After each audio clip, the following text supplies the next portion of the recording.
everyone. The last day has finally approached us, so I'm sure all of you are looking forward to getting home, which leads me to my first slide. The one thing that I always find value in is my family, which really got me to education as well. You know, these kids are what our future is. So just having my family involved, I think, is important. I have two boys in first and actually second and fourth grade now. Big wrestling fans. I don't know if we have any wrestlers in here. It's a love-hate relationship that I have as a wrestling mom. I am that person on the sideline yelling things that probably don't make any sense. And I have my nephew, Liam, also Lucy and Jean. So, and my husband in the upper left corner. So, again, my family is really important to me. I was an educator, I'm an educator for 10 years in English at Palisades High School, and then this is my first year as assistant principal. So just a number of things that I'm learning and just the value of the connections we're making with kids and specifically the pathway programs that we're going to talk about today. Good morning. Unfortunately, two of my pictures do not show up, which are actually the most important ones because they're not about me. I don't have children of my own, when I was an elementary school principal, I had 900 friends K through 5, and what was great is I had 900 children every day, but I got to send them home to their grown-ups at the end of the day, which was nice. But one of my pictures was of my nephew, cute little kid. He had a similar idea that, I can, love on him all day, but then send him home to his mom and she can change his diapers and deal with that. A couple of pictures here at the top. I was very fortunate to participate with AASA on a trip to China, Discover China program, where I was with educators from across the United States, and we got to build partnerships and learn and cultures with our counterparts in China. And then also I'm very heavily involved with my undergraduate institution, Dickinson College, which is down the street in Carlisle. I'm currently serving on the Board of Trustees and enjoy going back to school to meet with current students and learn about what's going on at the college level, which has really helped to influence us a lot about the work that we do at Palisades. I started my career in 2002 as a middle school Spanish teacher in the Central Bucks School District. After 8 years there, I served 7 years as the elementary principal in the Centennial School District, and I'm fortunate enough for 2 years to be in the Palisades School District working with Amber and a whole amazing team there. Our superintendent is amazing. Her name is Dr. Bridget O'Connell. She's actually the longest serving superintendent in Bucks County for a whole 8 years, right? But she's fantastic, and it's because of her leadership that we're able to go out and talk about the work that we do with our pathway programs. A little bit about Palisades is we're located right there with the red dot is, and I apologize, I'm a little uncomfortable standing behind the podium. We were asked to do so for the purposes of the taping of the presentation. I like to move around and sort of like talk to people, but I'm gonna have to hold myself here. So Palisades School District, we're in Upper Bucks County, just south of the Lehigh Valley. We are the largest geographic district in Bucks County by just a couple of point miles over Central Bucks, but just about 101 square miles. We're very rural. It's amazing. Sometimes driving to school in the morning will be a little bit late because we're stuck behind a tractor.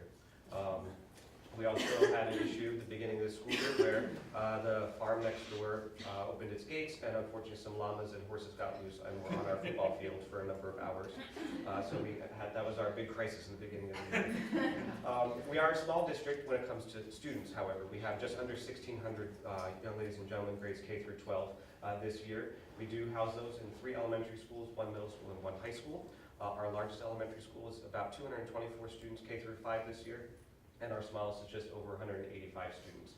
Our middle school is about 330, and our high school sits around 615 students, 9 through 12.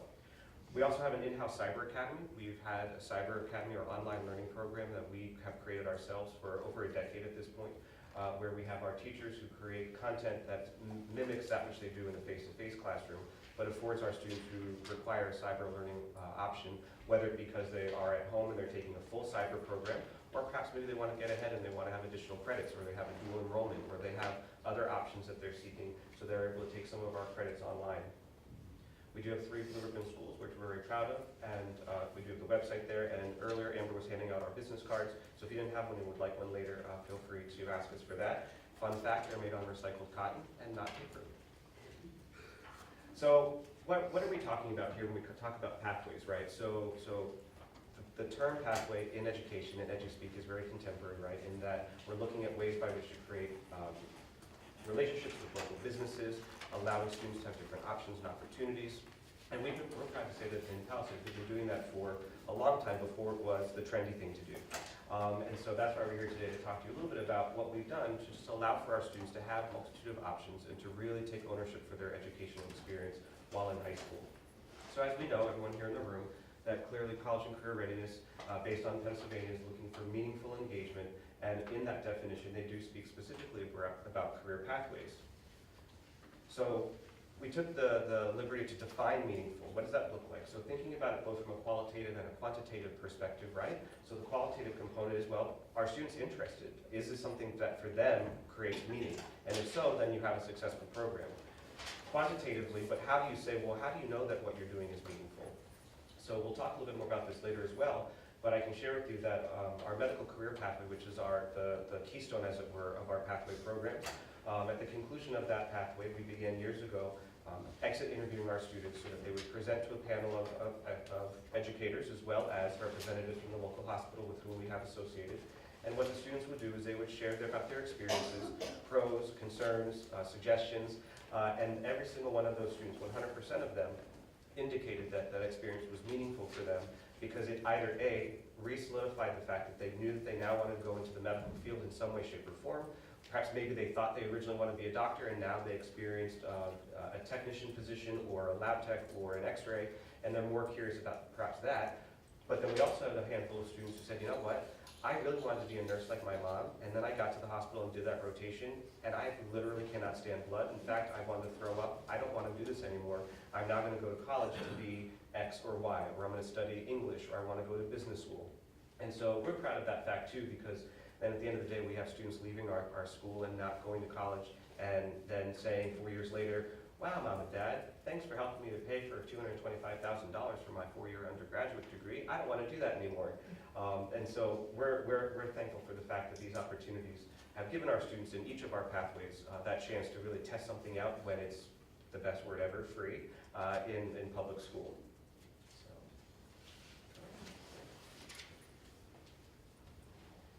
So like Michael had mentioned, our medical career pathway is really what drove other pathway programs.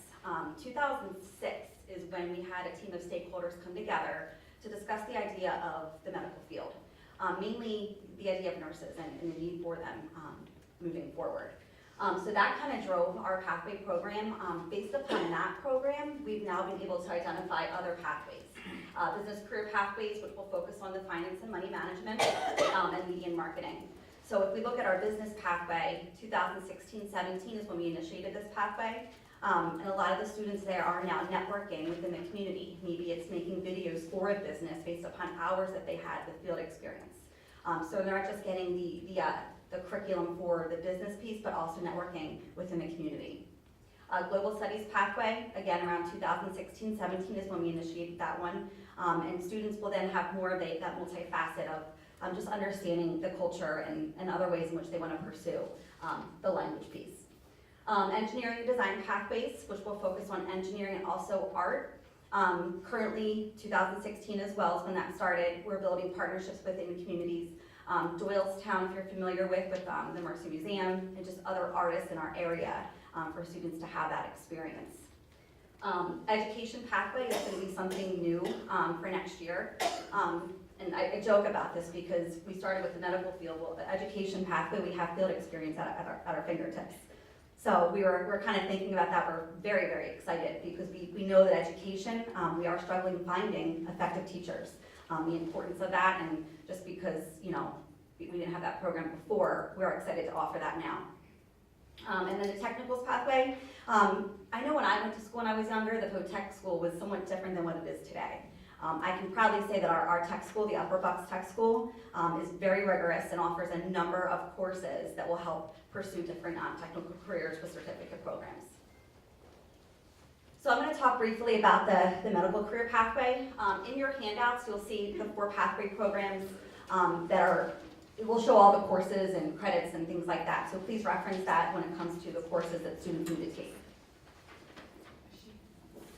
Okay, so with the medical career pathway, there's a couple things that, we look at the mission statement, and the objective of this pathway is for students to be exposed to valuable experiences. So whether it's imaging, whether it's surgery, whether it's just the process of being a nurse and being involved with doctors.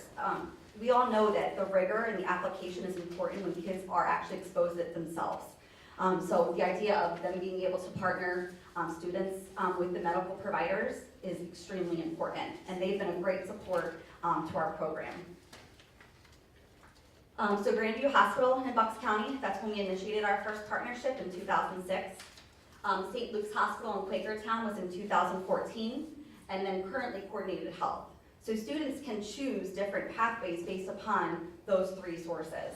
I would say that St. Luke's was also a really good help. Last year we were rewarded a certificate of completion based upon our students and their achievements in the program.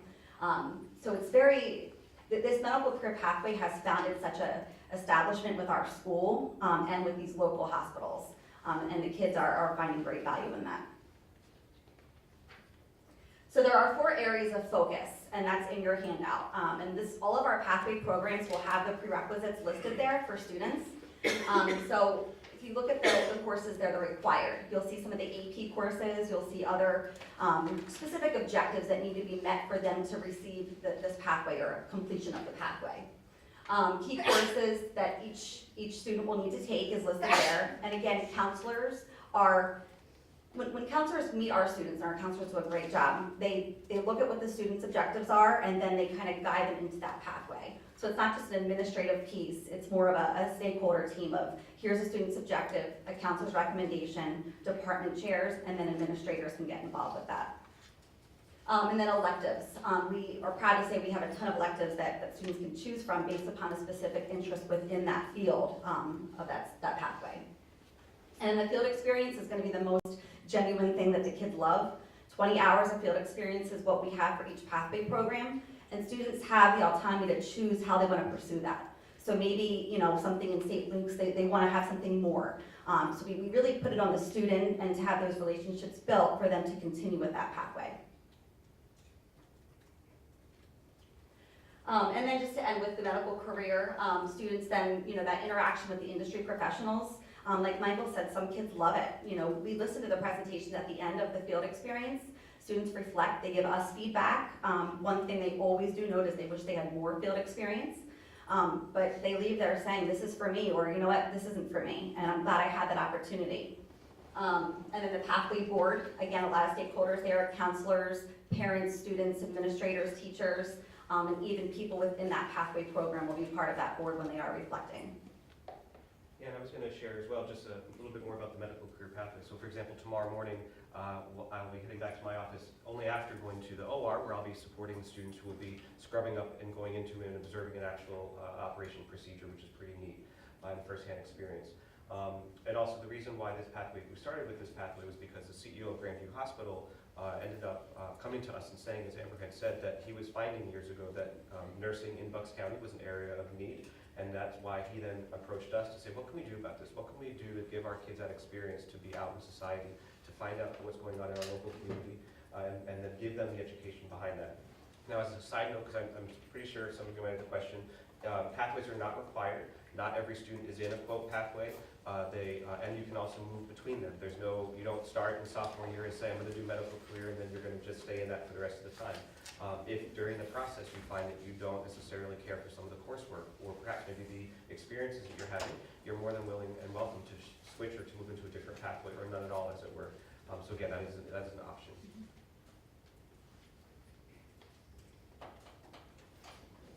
And then the business career pathway is the next pathway that I'm going to review. And again, you have a handout there with the courses, prerequisites, and the overall objective. So the business career pathway I mentioned before was started in 2016. And some of our teachers actually came to us and said, medical career pathway is great. Now that we have some of our kids in the community helping build websites, helping record and video certain events that are happening, why not have this be part of our field experience as well? And so, this has also been another successful program. Student interest is very high. And you can see some of the goals here. So marketing and media, accounting and financing, that will also be part of the curriculum that we'll focus upon to see if students truly do want to pursue the business career. And also the one thing with the job market, just the globally and locally, it's important for our students to make that connection globally. As Michael said, we are in a small district, so making those global connections is important to us, which will tie into the global pathway, but that's something that we do strive for with our students at Palisades. In this pathway, 4 areas of focus, extensive work in the business department. And what that means is, for example, we have an entrepreneurship class. Students then create by semester what they want to sell in that class. They create their own flyers, the website, how they filtrate that into the classroom and also in the community, how they get to the other elementary schools to say, here's what we're selling and here's why it works. So the students facilitate the entrepreneurship class, and the teacher oversees their initiatives. Students have great pride in that because they are pretty creative when it comes to selling things. Also advanced technical work. This is also ties into our AP classes. We have about 15 AP courses which we're proud to represent at Palisades High School. And we are finding great success with the AP courses in our pathway programs. Students are now taking more AP courses. And we all know that the rigor and relevance is extremely, it really promotes student success. Real world interest and the networking experiences. I can't focus enough on the networking piece. You know, we're all here today. That networking piece is really important to our kids, so they can make those relationships and then form those bonds for future employment. So when students are finished with this pathway, they learn the basics of the finances. You know, the communication is also important for them to actually speak in front of a crowd, to explain to other people why this was successful. Also, just the idea of the certificates, a 20-hour field experience, the industry professionals. So we do have a lot of local organizations. For example, OWOW I'm not sure if you've heard of OWOW but it's a fantastic ice cream organic spot in Palisades community. One of our students had created a video to support that initiative of getting the word out of their great organization. So it's important that we build those relationships with the kids and also with our business partners. And then finally, at the end of every pathway program, an advisory board, depending on the stakeholders involved. So maybe it's a local business that oversaw students' field experience, a certain administrator or teachers, and then students also hear each presentation so they can all reflect on their experiences together.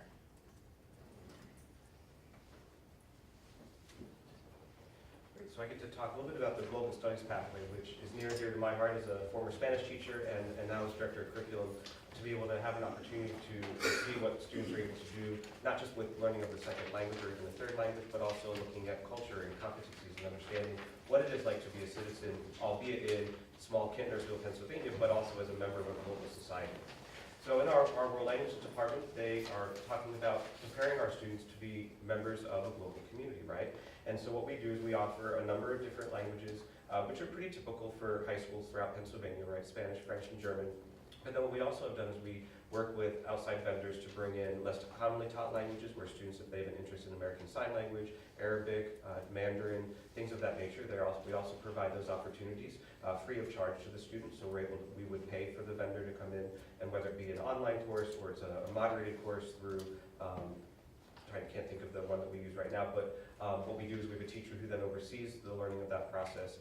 Is for students who have already mastered or moved through a good level of proficiency through level 3 of their commonly taught language. So here you can see the areas of focus for this particular pathway, and again, focusing on that global market, because we know that today more than ever, social media, our students need to understand who they are in respect to where they are in the world.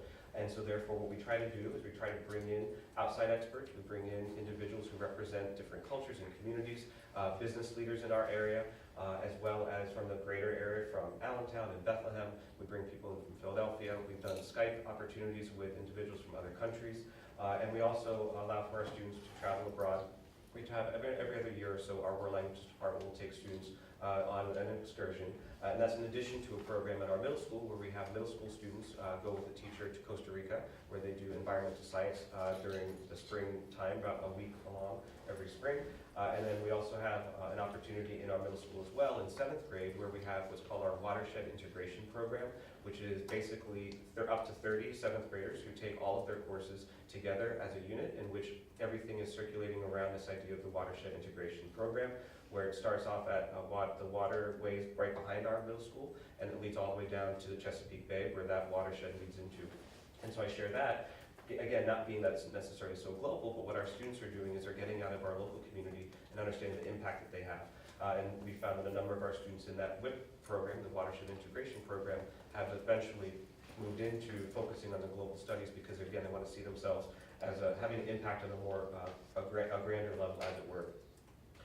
Actually, next week, our students in this pathway program will be participating in a Model UN Day at Lehigh University. Last year, they actually traveled to the United Nations for the day. This year, there'll be a symposium at Lehigh University. I'll be fortunate to attend with them, and they'll hear from speakers from around the world again. And in fact, actually, if I remember correctly, one of the speakers is going to be a former secretary of the United Nations himself. And so it'll be interesting for our students to be able to, again, have those real-world practices, listen to experts in the field, not just from political side, but also the cultural side, from professors, etc. As Amber had mentioned, we are proud of the fact that our school is small. We have 15 AP courses. We have another coming on the docket for next year and 3 to 4 more the year after that. We want to work with our students to provide as much rigor as possible. So again, in our global studies pathway, we do look for our students to take a number of AP courses outside of the world languages, but we do hope that a number of our students will progress through the AP level within the language of their choice.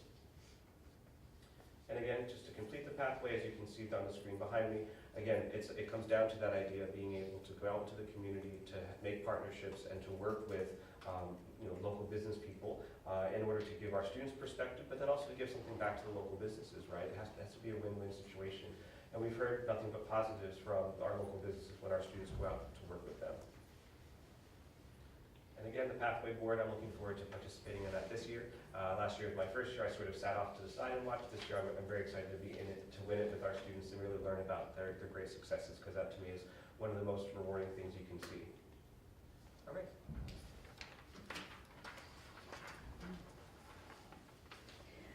The next pathway that we offer to our students is the engineering and design pathway. The one thing that I'm really proud about with this is how we make the connections with our tech school. For example, students in this pathway could take a mechatronics program offered at our tech school. So really making that connection across the board, that they have that experience. If I go to the Tech school in the morning or the afternoon, I still have the chance to earn certification or complete a pathway program also at the high school. So the rigor, that's important. So students that are interested in this pathway, whether it be something in engineering, computer science, or possibly something in the arts, this is the pathway in which they're going to choose. And the one great thing about this program is, again, a lot of our local partners, we have very talented artists. So oftentimes kids will say, I want to check out this artist, and maybe I'm going to go talk to Mr. Jones in AP Studio and see if I can make that connection. So we really do have that availability to our students for the art piece. Engineering, we have a few teachers that teach the AP computer science class, and they're also building that relationship of who can we have in to speak about engineering and what kind of other field experience can we offer to kids to see if that's something they want to pursue. Because we know that once they do attend college for something like this, do they want to spend the money? Is it something that they're truly invested in? But if we can give them the exposure to a piece to this computer science program in engineering or art, then we do find value in that. As I said before, I don't want to be too redundant, but again, with this program, it's that field experience that I mentioned. I mentioned mechatronics, machining technologies. Also, they need to be proficient or advanced in the algebra keystone. That's another prerequisite, just to kind of tie that in there. Not that we're focusing everything on state testing, but that's one area that if a student does want to pursue this, it puts that little bit more of an emphasis of, let's try your best and be successful in all areas in which you choose to study.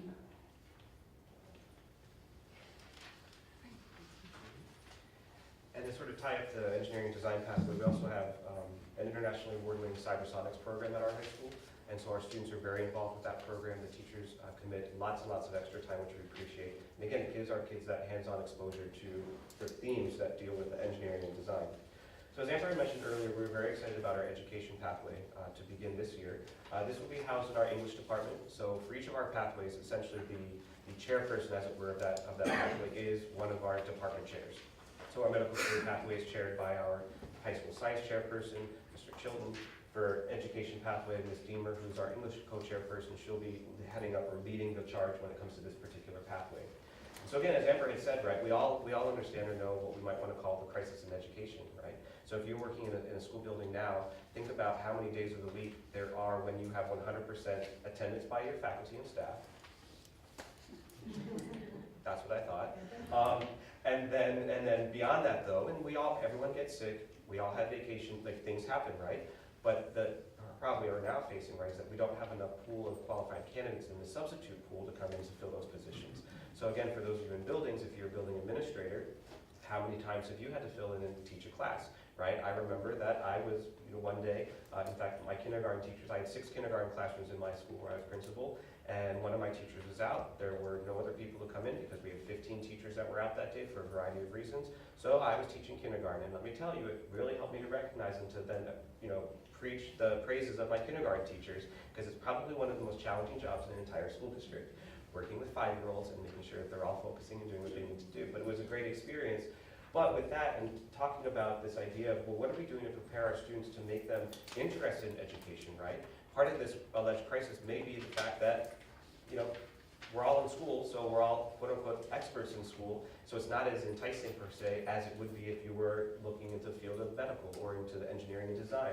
And so we want to give our students opportunities to look at what are ways and things that they can do within education beyond simply just classroom teaching, right? So we're going to provide opportunities for our students to shadow instructional assistants. They're going to have opportunities to interview and work with others who work within the district, so central office administrators, building administrators, cafeteria workers, bus drivers, to give them a sense, an all-encompassing approach to what it is to work in the world of education.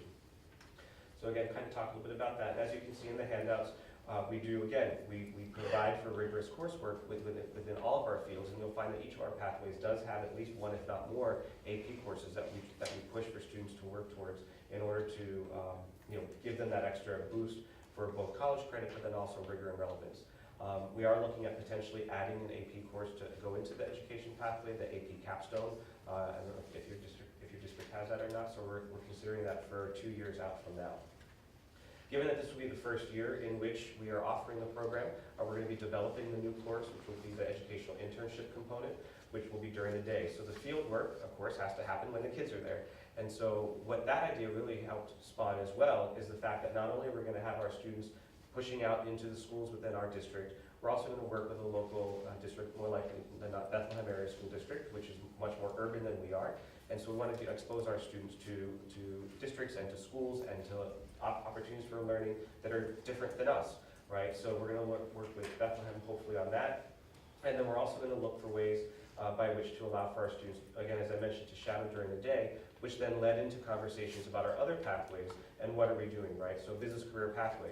Up until now, we've really been working with our students to find opportunities outside of the school day, so after school on weekends. What we're going to start doing for next year and beyond is for each of our pathways, building in opportunities during the school day. We will provide the busing and the funding for that to send cohorts and groups of students to different businesses that we've made connections with, so that again, they're not missing out, or the fact that they have a part-time job, they don't have to say, I can't work today because I have to go do my pathway. We want to be able to open up as many opportunities as possible. And the one thing, just to add to the education piece, just being a facilitator for restorative practices, I'm not sure if anybody's familiar with that. That's something that our district values, and for students to actually be able to facilitate and learn how to build those relationships restoratively is something too that they can actually facilitate on their own. So that's something we're proud of. So the technical school, I mentioned before, when I went to school, not too long ago, but I felt as if the tech school, when you focus upon it, the rigor wasn't there. 100% today, untrue.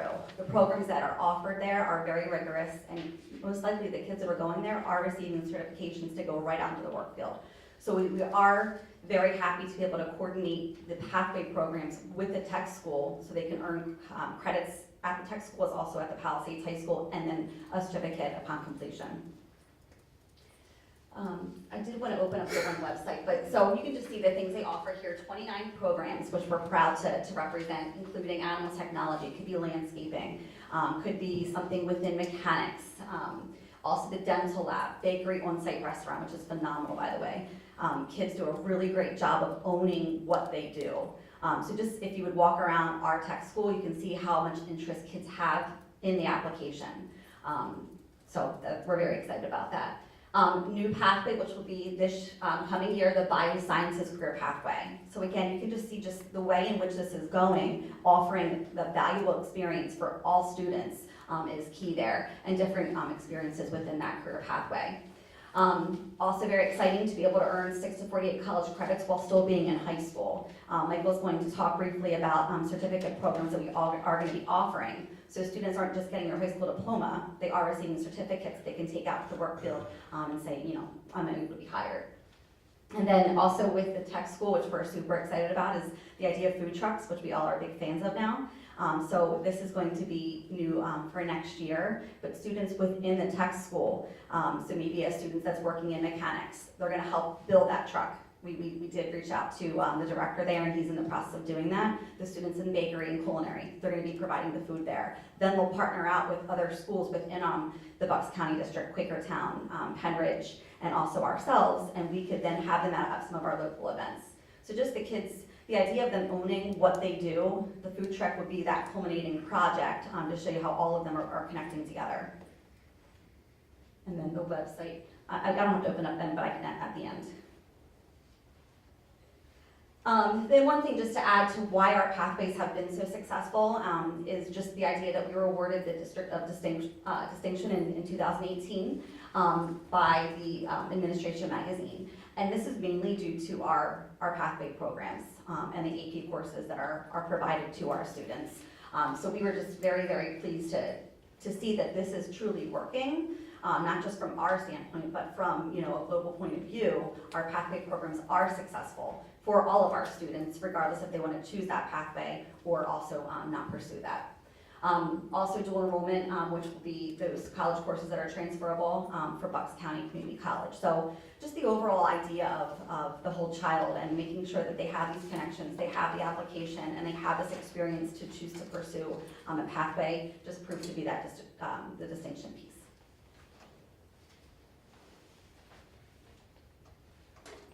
So the last part of our pathways we want to share with you is an exciting new partnership that we've worked on. The superintendent, the high school principal, and I have spent the fall of this year meeting with local presidents and provosts from the community colleges in the area to talk about what we could do to, as Amber had mentioned, to continue to enhance the programs that we offer at the high school to give our students as many opportunities as we can before they graduate and go off into the world.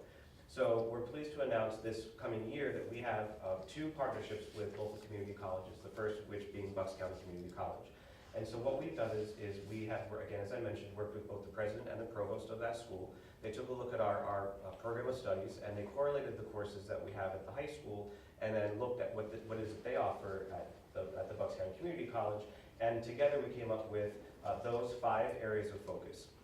And so what's going to happen going forward is that students at Palisades High School can take courses based on these areas, so paralegal studies, engineering, social media and digital marketing, mental health, and education. And they can take that cohort of courses that the Bucks County Community College has assigned to and with us, and the students can earn between 9 and 16 post-secondary credits from Bucks County Community College, which at a price of $100 per credit, which is pretty great that you can leave school with that many credits for that little bit of money. And we also, by the way, we have the ability and opportunity that should there be a family in need of support, then our district is very kind in being able to provide that support as well. We have a very gracious board in that regard. So again, we're excited about that, and the way this will work is our students will not have to travel to Bucks County Community College. Rather, they will take courses online. They'll take courses that we offer at the high school that have been transferred out or into for some of these courses, and also at times their instructors may come to our school. We're in conversations with them as well to see about having some of our current teachers teaching a course, if they would then be able to then teach a course as if they were at Bucks County Community College for our students, and that part is in conversation at this moment. And our other partnership is with Lackawanna College, so local but not super local, a number of hours north. But they did, our superintendent, again, Dr. O'Connell, she was at one of her Act 45 PILS courses for superintendents, and she made a connection with another superintendent who had led the way with this connection with Lackawanna College. And this is really where it began. So then what we did is we talked with Lackawanna, looked at what they offer at their college, and came up with these 3 areas of focus, which is allied health, finance and marketing, and global studies. So you're seeing probably connections to what we have as our high school pathways, because our idea is that our students are going to naturally be taking the courses that we offer, looking at the pathways that we offer, and in doing so, we'll then also pick up a smattering of courses that can give them college credits. All of these credits, of course, are transferable either to Bucks County or Lackawanna respectively, but then we've also researched and of course are also transferable to all of the Apache schools in Pennsylvania. And again, for the programs at Lackawanna, our students can earn up to 15 post-secondary credits. For 100% already in place is we will be teaching some of these courses either online from Lackawanna, or some of our teachers have already been approved to teach those courses in our school. So again, our students don't have to travel anywhere, and they can take the courses that interest them. And again, we didn't print out for you what those courses look like, but if you were to look at our program of studies, that's being updated as we add those to it. But each one has about 4 to 5 different courses within that would then end up in what's called a certificate of completion. So the students would not, of course, earn an associate's degree at this point. We did look at that as a potential option, but the number of credits required, in addition to the rigor that we have in our building that we believe we have, as well as the fact that, again, being a small place, small but mighty, and some of you may be familiar with that as well in your own districts, but you know, our football, the quarterback of the football team is also the lead in the school musical, who's also on Cybersonics, who's also student government vice president, right? So when you think about all the things that our students are working with, we want to be able to scaffold and give them what they need, but at the same time, you know, not overwhelm them too much, because we want to, you know, still let them be kids for a little bit, right? Because that's what you do. It's great to be a kid. I wish I were still one. Sometimes I wonder if I'm not. So that's what we have for you. So we'd love for you to stay in contact with us. We're both very active on Twitter, and we're trying to get that out about, talking and telling our story, controlling that narrative. We do have more business cards if you didn't get one or want one. But with that, I know we're ending a little bit early, which I'm sure no one is sad about, because it's between us and lunch. But with that, are there any questions for the good of the group? Of course, if there are individual questions, we'll be glad to field those on an individual basis. But if there are any group questions, answer those. And if not, yes, ma'am. I might have missed this at the beginning, but when do kids, like at what age do they need to choose their pathway? Yeah, great question. So that's important too. Sophomore year. So it's really what we try to do is we're very intentional with the transition planning. So from our 5th grade friends in the 6th grade at the middle school, and then our 8th grade friends going into the high school. And actually, I would like for Amber to talk very briefly about a new program that she's creating for next year for our freshmen. What we want to do is allow for our first years to really get a sense of what it is to be at the high school. They start to take some courses, and it's through the course of that year working with their mentor, as well as what we'll introduce in a minute about our mentor students and their school counselors. So then by sophomore year, they're really starting to get into those pathways. And the one area of focus that I had this year as a new administrator is making sure we have the mentoring relationships that students need, especially from the 8th grade to the 9th grade years. Like Michael had said, Link Crew, I'm not sure if any of your districts are familiar with Link Crew. So, okay, that's one thing that we are going to introduce next year to our incoming freshmen, and then moving forward to each incoming freshman class, so they have those student leaders with their mentors.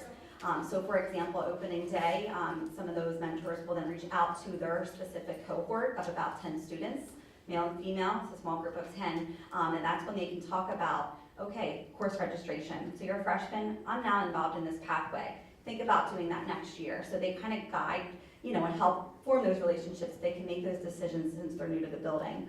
So that's going to be part of our Freshman Connections program next year. But that mentor, and I think the key thing with the Pathway program and everything we offer is the idea of the relationships and networking. So from a student-to-student level, to help push them into a Pathway program based upon their interests is a goal of that program. Any other questions? The credits they receive from the colleges you have the agreements with, do they count towards graduation credits from your school? Great question. So they do not. The way that what we've done is, and actually we're in the process of restructuring our GPA calculations by way of which to sort of de-gamify high school. In Palisades, we do not have a valedictorian or salutatorian. We have a small graduating class of approximately 142, 145 students. What we do is our students then vote for and select the class speakers, so it's independent of grades. But to answer your question more specifically, what we've done is we have our program of studies, what we say is required at the high school level, and what goes into calculating your GPA and the weight. These courses taken at the college level will be additional courses you'll take, but they will not have an impact on either your weight, your class rank, or your GPA.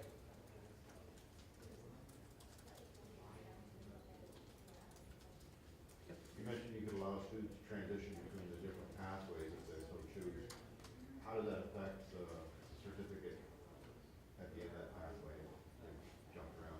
Sure, so good question as well, and about the whole idea about jumping around. So the two separate parts, so the certificate of completion from the two local community colleges, those are set in stone, and those will have to then, the students will have to complete those from point A to point B to point C. When it comes to our pathways, which again are a little more fluid, at the end of the day, I mean, if they end up completing a pathway, great, they get noted for it in the program at the end of the year when they graduate. Their certificate gets noted on their transcript as well. And so it is quite possible as well, a student may have more than one pathway. If we have a student who has an interest in both engineering, technology, and global studies, and they're able to fit in all the courses to complete by taking online coursework as well as perhaps maybe some partnership programs, then we're more than happy to make that distinction on their notification. We don't necessarily make a big pomp and circumstance about things because we just want to make sure that we're encouraging all the kids to do anything that they want, which I know sounds really nice and special, but we are. We do say we're in Shangri-La and Palisades, and if you want a great place to go and a great community, come and join us. You know, so right, so yeah, they can transfer between, and then we just make note of that on their transcript. And to add to that, typically the field experience is towards their junior or their senior year. And if you look at the courses and the prerequisites, some of the pathways have similar courses. So oftentimes if a student started a pathway for medical, the medical field pathway, maybe they change to go to business, but some of those courses will then still also be transferred to that pathway. So the field experience is more towards the upperclassmen. Do you have anybody in-house that specifically works on trying to find these community partnerships or internship experiences, or does it really fall on the kids to seek that out and find their own? Typically, the department head that's in charge of that pathway has built the relationship to network out into our community, even other communities as well. So for example, our medical career pathway, we have Mr. Chilton, who's our science department chair. He's built the relationships then with those partners, with coordinated health. And then students then can have that particular interest within that program for the field experience. So the department heads, administrators also as well, that network and build relationships will then reach out to department chairs, but typically then that build that experience. How do you certify the MOOC courses? Do you restrict the ones that the children are allowed to take? Or can they go find anything and then bring it to you and say, I'd like to take this for credit, will you certify it? We do offer the MOOC, we have a teacher that oversees that. So there's new classes that they have to approve by their counselor has to approve it. That doesn't mean it's a closed door 100%. Oftentimes if a kid comes to us and says, here's this MOOC program, we'll look into it. But we do offer a variety of MOOC classes that one teacher oversees. Counselors kind of push for what MOOC they should take based upon the pathway.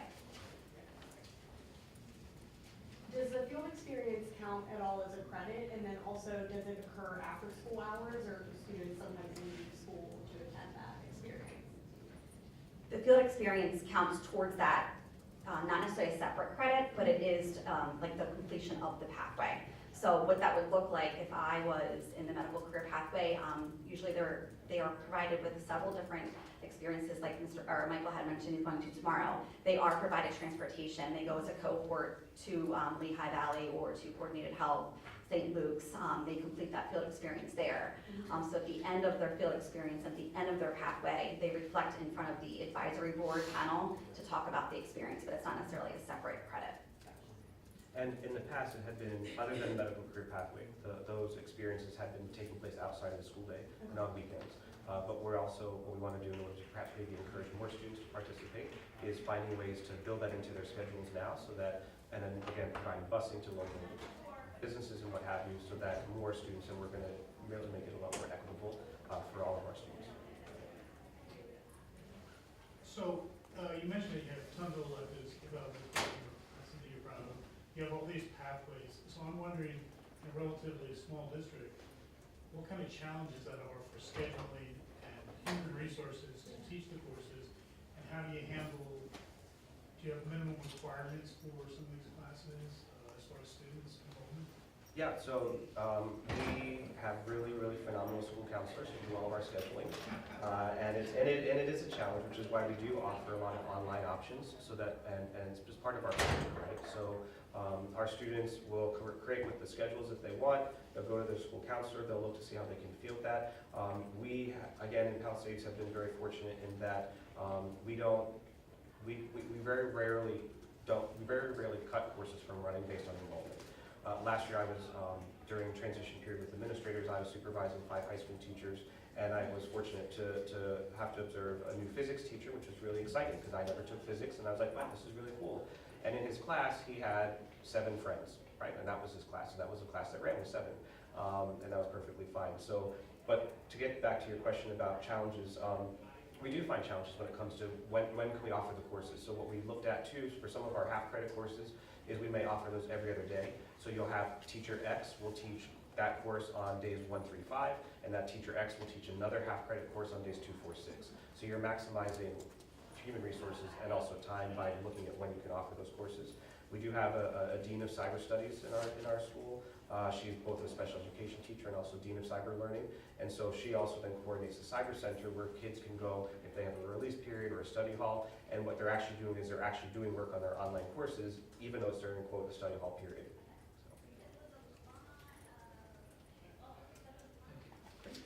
Well, thank you all so much for coming. We appreciate it, and hope you have a great rest of the day.